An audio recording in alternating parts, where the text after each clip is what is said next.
Messi compete করতেছে কার সাথে? Mbappe, Haaland, যারা এখনকার মানে গোল্ডেন বুটের লড়াই আর কি। থুথু ফালাইয়া সাইটে খাওয়া উচিত এই ধরনের প্লেয়ারের সমালোচনা করার আগে। 2 এর পরে ব্রাজিলে শুধু মেসি যোগ করে দেন, ব্রাজিল বিশ্বকাপ জিততো না। একটা শ্রেণী জিনিসটাকে এমন নোংরা পর্যায়ে নিয়ে গেছে যে এই জিনিসটা ধরেন তরুণ প্রজন্মের যে সমস্ত পোলাপাইন মেসির 22-এর ক্যাম্পেইন দেখছে, ছোট শিশুরা, ওদের মাথার ভিতরে রং মেসেজ যাবে এখন।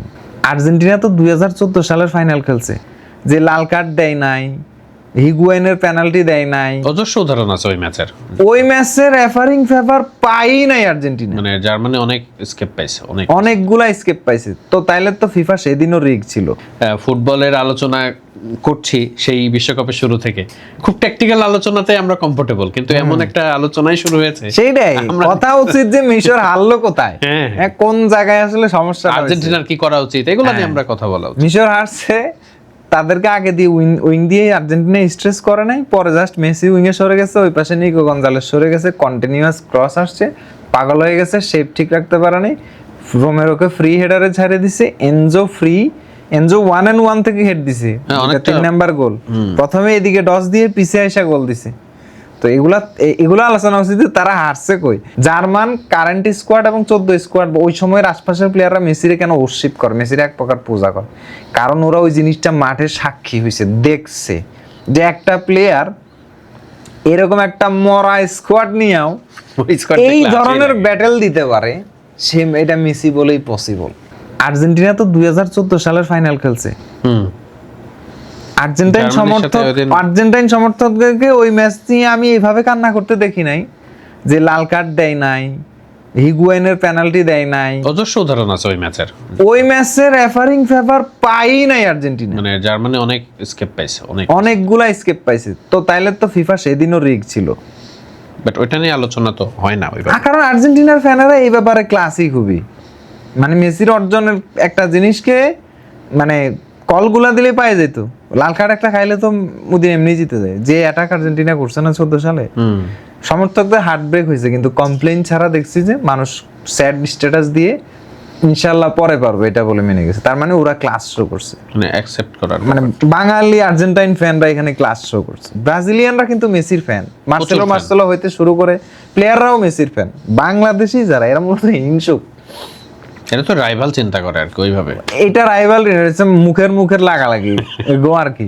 মনে করেন তোমার দল, যেই দল সাপোর্ট করো, এত রিচ লিগ আছে, কিন্তু 2002 সালের পর থেকে একটা আসরেও কনভিনসিং ফুটবল খেলে নাই। ফাইনাল খেলা তো দূরের কথা, আর্জেন্টিনা তো মরা দল নেই। আর্জেন্টিনা 14 সালের ফাইনালের খালি স্কোয়াডটা দেখেন, স্টার্টিং 11, আপনার মাথা ঘুরে যাবে যে এই দল ফাইনাল খেলছে। হ্যাঁ, এই দল ফাইনাল খেলছে, এটা সত্য। এই দল ফাইনাল খেলছে মেসির জন্য। ব্রাজিল 22-এর পরে, মানে 2 এর পরে ব্রাজিলে শুধু মেসি যোগ করে দেন, ব্রাজিল বিশ্বকাপ জিততো না?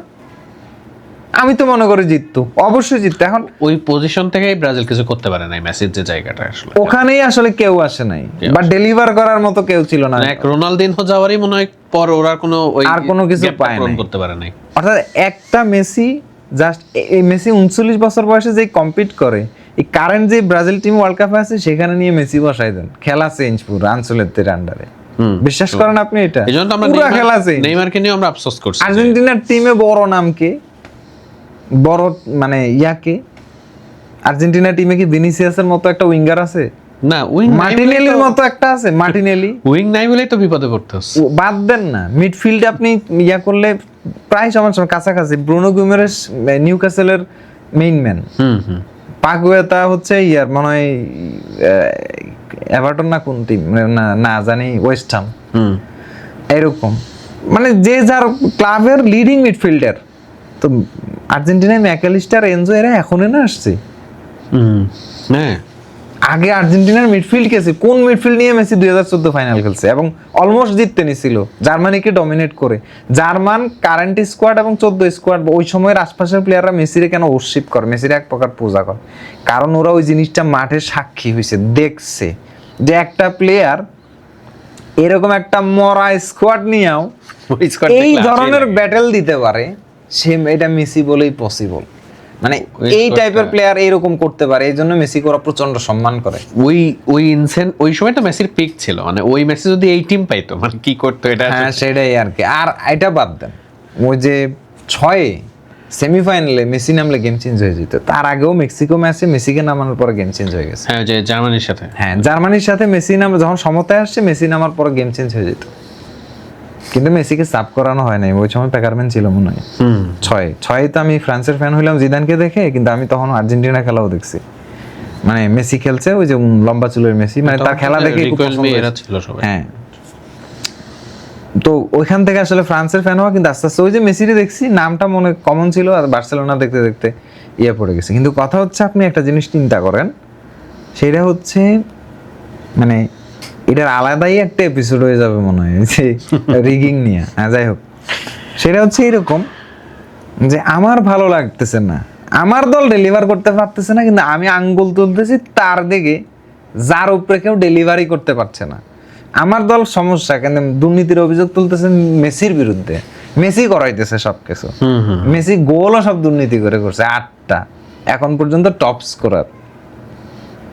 এটা একটা কার সাথে নিয়মিত ঘটনা না, মেসি কম্পিট করতেছে কার সাথে? এমবাপ্পে, হালান্ড, যারা এখনকার মানে গোল্ডেন বুটের লড়াই আর কি। থুথু ফালাইয়া সাইটে খাওয়া উচিত এই ধরনের প্লেয়ারের সমালোচনা করার আগে, নিজেরটা নিজে। কেন বলি, মানে একটু খারাপ হচ্ছে, মানে আমি একটা হাম্বল গাই টাইপের মানুষ, কিন্তু আমি দেখতেছি যে একটা শ্রেণী জিনিসটাকে এমন নোংরা পর্যায়ে নিয়ে গেছে যে এই জিনিসটা ধরেন তরুণ প্রজন্মের যে সমস্ত পোলাপাইন মেসির 22-এর ক্যাম্পেইন দেখছে, ছোট শিশুরা, ওদের মাথার ভিতরে রং মেসেজ যাবে এখন। হ্যাঁ, মানে তারা তো একটু এই কারণে আমার রাগটা লাগতেছে, মানে এই কারণে আমার কাছে ভালো লাগছে না, যে এই কারণে যে একটা মিথ্যা প্রপাগান্ডাকে ধরে নিজের মনের ভিতর থেকে যেটা আসতেছে, এ নিজেও জানে যে একটা ইনসেইন ক্যাম্পেইন ছিল কাতার। রিগ হইলে নেদারল্যান্ড কখনো 2 গোলের সমতায় ব্যাক করতে পারতো না, রিগ হইলে অস্ট্রেলিয়া অলমোস্ট হারাই দিত না, আর নেদারল্যান্ডের ওই দিন এক্সট্রা টাইম হয়েছে কত মিনিট। হ্যাঁ, মানে আর্জেন্টিনার বিপক্ষেই তো গেছে ওই ডিসিশনটা না, এগুলা তো আসলে। তো রিগ হইলে ক্রোয়েশিয়া এরকম ডমিনেন্সের শিকার হইতো না। ক্রোয়েশিয়া ম্যাচে কি হয়েছে, মেসি যেই কাণ্ডটা করছে, মানে কোনো কিছু যদি একটা রিগড পেনাল্টি পাইছে কাতারে আর্জেন্টিনা, ওটা গোল হয়নি। হ্যাঁ, ওই যে গ্রুপ মানে সেজনির যে টাচটা মেসির উপরে ছিল, বল পায় নাই ঠিক আছে, কিন্তু এই সমস্ত সফট টাচে গোলকিপারদের, আমরাও হয়তো ওটা বলছিলাম যে এটা পেনাল্টি হয়, গোলকিপারদের এই ভুল না দিলেও চলে, এই একটা জিনিস ছিল যেটা গোল হয়নি, মানে স্কোর ব্যর্থ হয়েছে। এইবার তো মেসি পেনাল্টিতে গোলই করতে। হ্যাঁ সেটাই তো, মানে ব্যাপারটা বুঝতে পারতেছেন। আমার রাগটা হচ্ছে ধরেন শিক্ষিত মানুষজন, বা জানি বুঝি রুলস জানি সবকিছু বুঝি, এবং ভালো ভালো বিশ্লেষক বা ভালো ভালো ব্যক্তিত্ব, ওই যে ফিফার রেফারি কমিটির প্রেসিডেন্টও বলছে যে ফাউল না হইলে বিল্ড আপের সময় ভিআর তো দেখানোর প্রয়োজন নাই।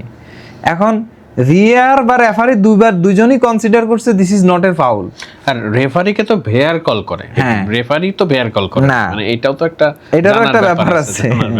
এখন ধরেন ভিআর দেখতেছে যে এখানে ফাউলের ইনসিডেন্ট নাই, বলটা ক্লিনলি উইন হয়ে গেছে। হ্যাঁ, এখন মিশর হলো একটা ছোট দল, কোচ ধরেন নিজের ব্যর্থতাটা ঢাকার জন্য এখানে এটা প্রুভ করার চেষ্টা করতেছে যে আমাদেরকে হারাই দেওয়া হয়েছে, কিন্তু আপনার দল 14 মিনিটে 3 গোল খাইছে। আপনি কোশ্চেন তুলতেছেন যারা 3 গোল দিছে তাদেরকে, 3 গোল বাদ দেন, ধরে নিলাম যে সেই লাস্টের গোল এটার ভুলে যান, 2 গোল কেমনে খাইছেন, মানে বাকি যে 2 গোল খাইছেন ধরে নিলাম সমতাই হয়েছে। হ্যাঁ, তো সেটা আপনি কোত্থেকে খাইছেন? মাত্র 14 মিনিটের 2 গোল।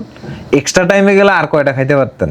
মানে টিম যেভাবে ধরছে, ধরেন যদি 90 মিনিট তৃতীয় নাম্বার গোলটা না হয়ে ধরেন, আর মানে না হয়ে যদি 90 মিনিট পরে এক্সট্রা টাইমে যাইতো, আপনার কি মনে হয় মিশর এই ম্যাচ সার্ভাইভ করে যাইতো? ইভেন একটা তো এমন ছিল যে মোমেন্টাম তো শিফট হয়ে গেছে, এরপর পাগল বানাইলে তো পারেদেস যেটা সেভ করছে, ইভেন ওইটাও তো গোল হইলে মিশর ওই জায়গায় আবার ইকুয়াল হয়ে যেত। হ্যাঁ, তো এইগুলা তো ম্যাচের ফ্যাক্ট ছিল, তো এগুলা নিয়ে আসলে আলোচনা হচ্ছে না, এই বাজে আলোচনাগুলোর কারণে। বাজে আলোচনা কারা করছে? আমাদের মিডিয়াও দুষ্টু আছে বুঝছেন, কোথা থেকে কোনো কিছু পাইলে। হ্যাঁ, আমার হচ্ছে অনেক ভালো ভালো রুলস যারা জানে তাদের অ্যানালাইসিস, আদার্স অনেকে বলতে, কিছু কিছু লোক ইম্যাচিউরের মতো, ধরেন মেসির পিছনে লাগাটা একটা জাতির অভ্যাস হয়ে গেছে, যে সামহাউ কিছু এখন কোন প্লেয়ার লজ্জা লাগা উচিত আসলে যে 39 বছর বয়সের একটা প্লেয়ার এই লেভেলে পারফর্ম করতেছে কিন্তু তারে ডিফেম করার জন্য পিআর ফার্ম নিয়ে হয়ে মাঠে নামা লাগতেছে। হ্যাঁ মানে কি এটা তো বলবো, প্রমাণ হয়েছে যে আর্জেন্টিনার এগেইনস্টে পিআর করা হয়েছে। হ্যাঁ, PR টাকা করা invest হচ্ছে। হয়েছে আর কি। আচ্ছা আমরা একটু অন্য আলোচনায় হ্যাঁ, যাই। সেটাই। আমরা আসলে ফুটবলের আলোচনা করছি সেই বিশ্বকাপের শুরু থেকে। খুব ট্যাকটিক্যাল আলোচনাতে আমরা কমফোর্টেবল, কিন্তু এমন একটা আলোচনায় শুরু হয়েছে সেইটাই আমরা- কথা উচিত যে মিশর হারলো কোথায়, হ্যাঁ। হ্যাঁ, কোন জায়গায় আসলে সমস্যা আর্জেন্টিনার কি করা উচিত, এগুলো নিয়ে হ্যাঁ। আমরা কথা বলা উচিত। মিশর হারছে, তাদেরকে আগে দিয়ে উইং দিয়ে আর্জেন্টিনা স্ট্রেস করে নাই, পরে জাস্ট মেসি উইংয়ে সরে গেছে, ওই পাশে নিকো গঞ্জালেস সরে গেছে, কন্টিনিউয়াস ক্রস আসছে, পাগল হয়ে গেছে, শেপ ঠিক রাখতে পারে নাই, রোমেরোকে ফ্রি হেডারে ছাড়িয়ে দিছে, এনজো 1-1 থেকে হেড দিছে, হ্যাঁ, অনেকটা- 3 নাম্বার গোল, প্রথমে এদিকে ডস দিয়ে পিছে এসে গোল দিছে।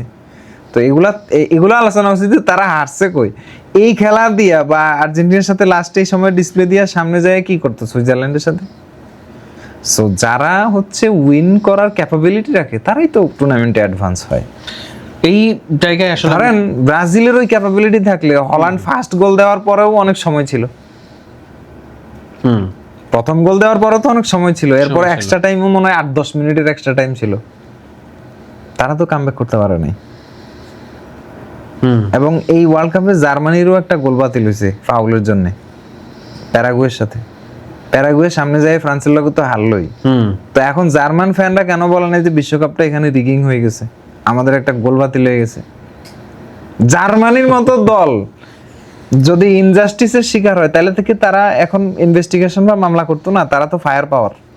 আর্জেন্টিনার মতো দল ওয়ার্ল্ডে পাওয়ার নাই, পুস্কে একটা কান্ট্রি, তারা এত বড় কান্ট্রিতে এসে আমেরিকায় এসে ফিফা রিগিং করে ফেলতেছে। ইউ আর মানে আমার আপনার বসে বসে সেটা বিশ্বাস করা লাগতেছে।